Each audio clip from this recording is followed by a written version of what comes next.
अरे कायर है इस देश का प्रधानमंत्री। लगा दो केस मुझ पर, लगा दो केस मुझ पर, जेल ले जाऊं मैं भी, लेकिन सच्चाई ये है कि इस देश का प्रधानमंत्री कायर है। इस देश के लोकतंत्र को मेरे परिवार के खून ने सींचा है, और जो सोचता है कि हमें अपमानित करके हमें डराएंगे, हमें धमकाएंगे, जो सोचता है कि तमाम एजेंसियों को लगाकर हम पे छापे मारकर हमसे कुछ भी कर ले, हमें डराएंगे, वो गलत सोचते हैं। हम डरने वाले नहीं हैं। इनकलाब जिंदाबाद, जिंदाबाद, जिंदाबाद। इनकलाब जिंदाबाद, जिंदाबाद, जिंदाबाद। भाई सरकार मुर्दाबाद, मुर्दाबाद, मुर्दाबाद। देश बेच के खा मलाई, देश बेच के खा मलाई। राहुल को संघर्ष करो, राहुल जी संघर्ष करो।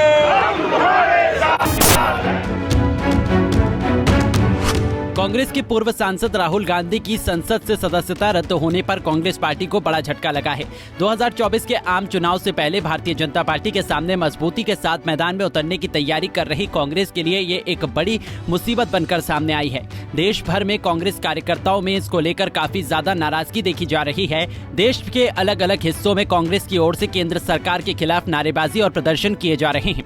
इसी कड़ी में आज कांग्रेस की ओर से संकल्प सत्याग्रह का आंदोलन किया गया है, जिसमें कांग्रेस अध्यक्ष मल्लिकार्जुन खड़गे के अलावा पार्टी के सभी वरिष्ठ नेताओं ने एक सुर में मोदी सरकार के खिलाफ हमला बोला है। कांग्रेस अध्यक्ष मल्लिकार्जुन खड़गे ने सत्याग्रह आंदोलन को संबोधित करते हुए मोदी सरकार पर जमकर हमला बोला है।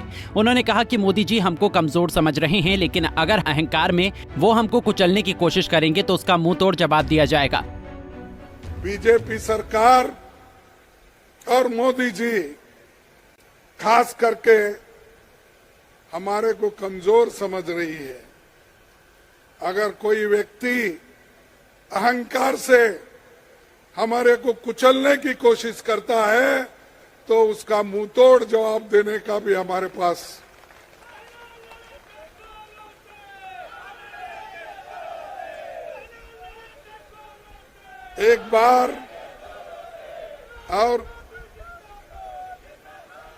एक बार मुझे याद है, जब मैं विद्यार्थी था तो लॉ में पढ़ता था, तो उसी वक्त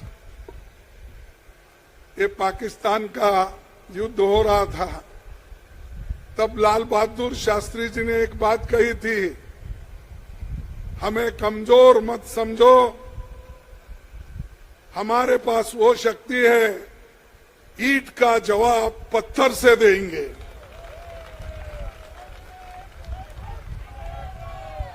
तो हमको अगर कोई कोशिश करता है, सत्य बोलने से रोक सकता है, प्रामाणिकता से चलने के लिए हमको कोई आड़ा आता है, और देश को बचाने के लिए, आजादी को बचाने के लिए, डेमोक्रेसी को बचाने के लिए, संविधान को बचाने के लिए, फ्रीडम ऑफ स्पीच और एक्सप्रेशन को बचाने के लिए जो कुछ भी कुर्बानी देना है हम देते रहेंगे, लड़ते रहेंगे, उसकी रक्षा करेंगे। कांग्रेस अध्यक्ष मल्लिकार्जुन खड़गे एक बार फिर उद्योगपति गौतम अडानी को लेकर पीएम मोदी पर हमलावर हुए हैं। संसद में जेपीसी की मांग के बीच सत्याग्रह संकल्प आंदोलन के दौरान पीएम मोदी से सवाल पूछा और कहा कि 2014 से पहले गौतम अडानी के पास केवल 3000 करोड़ की संपत्ति थी, वो अब बढ़ते बढ़ते 12 लाख करोड़ हो गई। यही सवाल राहुल गांधी ने पूछा। 2014 के पहले 3000 करोड़ का था, फिर उसको बढ़ते बढ़ते 50,000 करोड़ हो गया, फिर और बढ़ते 2 लाख हो गया, और आखिरी में सिर्फ 2.5 साल में 12 लाख करोड़ उसकी संपत्ति हो गई। कैसा हो गया भाई, यही हमारे राहुल जी ने पूछा। सिर्फ 2.5 साल में अगर एक व्यक्ति 12 लाख करोड़ रुपए कमाता है, आया कहां से, दिया किसने, और उसके अदानी के साथ आप फॉरेन जाते हो, उसको लेकर अपने साथ जाते हो। जब प्रधानमंत्री बनने के लिए यहाँ आए, शपथ लेने के लिए उसके स्पेशल अपने विमान में आते हो। ऐसी बातें अगर पूछते हैं हम देशद्रोही होते हैं। ऐसी बातें अगर हम जनता के सामने जनता के लिए रखते हैं तो मोदी के लिए ये जरा तकलीफ की बात है, क्योंकि मोदी जी हमेशा चाहते हैं इस देश में कोई बात ना करे उनके खिलाफ। इस देश में कोई सत्य उनको बताने की जरूरत नहीं है।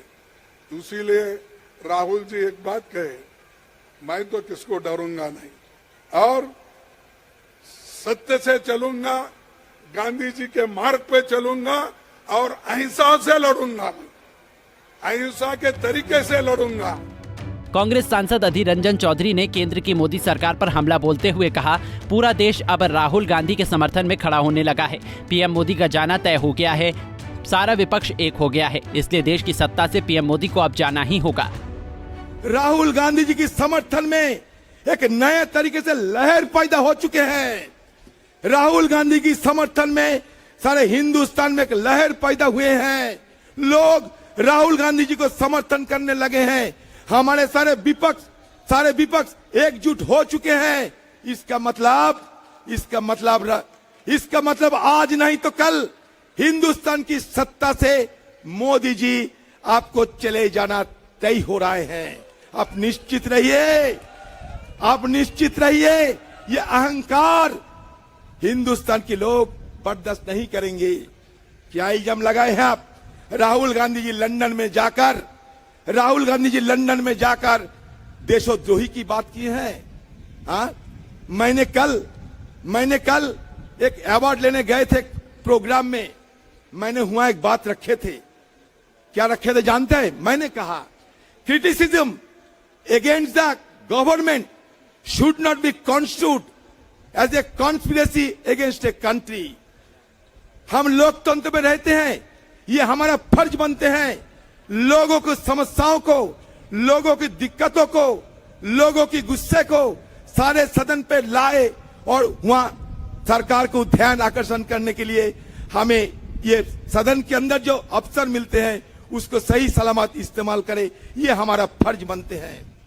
आप लंदन में राहुल गांधी जी क्या बात रखे, उसको लेकर सदन में आके शुरू के दिन से राहुल गांधी जी माफी मांगो नारा लगाना शुरू कर दिया। हिंदुस्तान में बहुत सारे वरिष्ठ लोग हैं, बुजुर्ग लोग हैं, ज्ञानी पंडितों हैं। कभी आजादी के इतिहास में ऐसा कभी देखे हैं कि सत्तारूढ़ पार्टी खुद सदन में आकर मंत्रियों को अगुवाई में सदन ठप कराते हैं और दूसरी तरफ कहते हैं कि गणतंत्र के सबसे बड़ा महापंचायत होता है पार्लियामेंट, और वो पार्लियामेंट में आकर आप सदन को ठप कराते रोजाना, क्योंकि आपका एक ही टारगेट है, आपका एक ही मकसद है कि राहुल गांधी जी की छवि को धूमिल कराओ किसी हालत में। क्योंकि भारत जोड़ो यात्रा के उपरांत सारे हिंदुस्तान में राहुल गांधी जी की नया अवतार में लोगों ने उनको आविष्कार कर चुके हैं। Rahul Gandhi ji has been discovered by the people of this country in a new incarnation. Yes, in a new incarnation. Congress महासचिव प्रियंका गांधी ने राजघाट से बीजेपी सरकार और प्रधानमंत्री नरेंद्र मोदी पर जमकर निशाना साधा। उन्होंने कहा कि इस देश के लोकतंत्र को मेरे परिवार ने अपने खून से सींचा है, हम डरने वाले नहीं हैं। इस देश के लोकतंत्र के लिए हम और मजबूती से लड़ेंगे। प्रियंका गांधी ने इस दौरान सदन के भीतर गांधी परिवार का अपमान किए जाने का भी मुद्दा उठाया। राहुल गांधी की सदस्यता रद्द किए जाने के विरोध में प्रियंका गांधी 32 साल पुराना एक किस्सा याद करते हुए भावुक भी हो गई। मेरे मन में एक पुरानी बात आई, 32 साल पुरानी बात है, मई 1991 की बात है। मेरे पिता की शव यात्रा तीन मूर्ति भवन से निकल रही थी। अपनी वहां के साथ और अपने भाई के साथ हम एक गाड़ी में बैठे थे।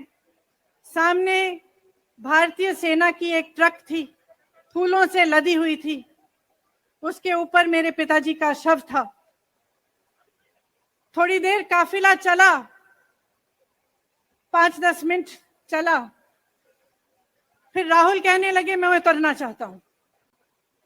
तो मां ने मना किया, उस समय सुरक्षा का भी बहुत वो था, तो मां ने कहा नहीं तुम उतर नहीं सकते।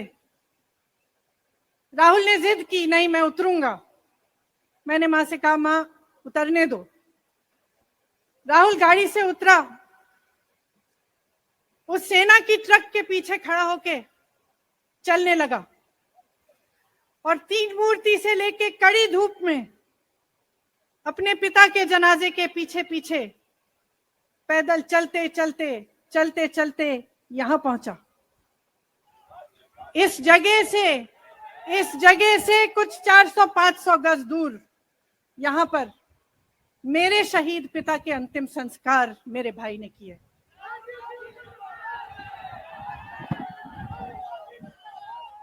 सुनिए, वो चित्र मेरे दिमाग में अभी भी है, मेरे मन में है। मेरे पिता का शव इस तिरंगे झंडे में लपेटा गया था। इस तिरंगे के नीचे मेरे पिता का शव था और उसके पीछे चलते चलते मेरा भाई यहां आया। उस शहीद पिता का अपमान भरी संसद में किया जाता है। भगवान राम को वनवास में भेजा गया, उन्होंने अपने परिवार, अपनी धरती के प्रति अपना धर्म निभाया। क्या भगवान राम परिवारवादी थे? क्या पांडव परिवारवादी थे कि वो अपने परिवार की संस्कारों के लिए लड़े? और हमें क्या शर्म आनी चाहिए कि हमारे परिवार के सदस्य शहीद हुए इस देश के लिए, कि इस झंडे में उनका खून है, इस धरती में उनका खून है, इस देश के लोकतंत्र को मेरे परिवार के खून ने सींचा है। और जो